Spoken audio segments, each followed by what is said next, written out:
Mattia Verona, Mattia, insomma, per me buonasera, è una delle migliori partite tue oggi, hai fatto dei numeri tra primo e inizio secondo tempo importanti che ha tenuto a galla il Vercelli, l'Enga, però insomma anche come a Montebello quella superiorità finale e quel tiro diretto è stato un po' decisivo per voi, la seconda sconfitta in poche ore. Sì, è un peccato perché comunque sono due partite di seguito che riusciamo ad arrivare ad avere un'occasione e poi purtroppo non si riesce a sfruttarla e ci può mettere in difficoltà. Nell'occhio di oggi le partite si possono vincere così e oggi le abbiamo perse, potevamo pareggiare, però comunque noi continueremo a lavorare, continueremo a fare quello che stiamo facendo e cerchiamo di migliorare sugli errori che facciamo. Anche stasera abbiamo fatto degli errori, episodi che poi hanno compromesso la partita, poi abbiamo anche preso due pali, quindi è andata così. Speriamo che poi giri diversamente, ma noi continueremo a crederci almeno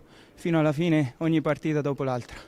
E anche dimostrato grande carisma perché insomma Lodi era sempre davanti, spingeva tanto, poi siete riusciti a ribaltarla con un grande carisma nelle fasce, nella velocità, quindi insomma penso che di cose buone si possono trovare fuori in questa partita. Ovviamente è una partita strana, tutto quello che è successo pre-gara senza pubblico, con la morte del tifoso, è stata una partita difficile per voi, è inutile dirlo. Sì, sì, infatti ci siamo anche riuniti prima della partita, i tifosi ci hanno parlato, è una cosa che abbiamo a cuore, abbiamo infatti cercato di lottare anche per loro, anche per dargli una piccola felicità, anche se in questi momenti felicità ce n'è poca.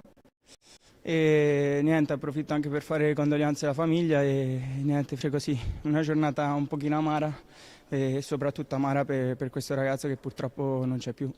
E per voi però comunque tra poche ore siete di nuovo in pista per cercare di portare a casa questa seconda vittoria che insomma dovrebbe arrivare, perché insomma siete una squadra decisa. Cosa manca secondo te? La portiere è un po' difficile, magari non riesce, però penso non penso che manchi il gol. Di cinicità, sì. Manca il fatto di essere un po' più cinici, anche se in realtà stasera lo siamo stati, che non abbiamo avuto molte occasioni, ma quando le abbiamo avute penso che le abbiamo sfruttate anche bene, abbiamo avuto testa a testa, siamo stati quasi perfetti perché non ci ha fermato il palo due volte, quindi che devo dire, abbiamo lottato, sono contento che i ragazzi abbiano lottato fino in fondo. Sono contento anche per la prestazione che abbiamo fatto, non sono contento per il risultato, però questo è lo sport. Grazie Mattia, grazie per la tua disponibilità.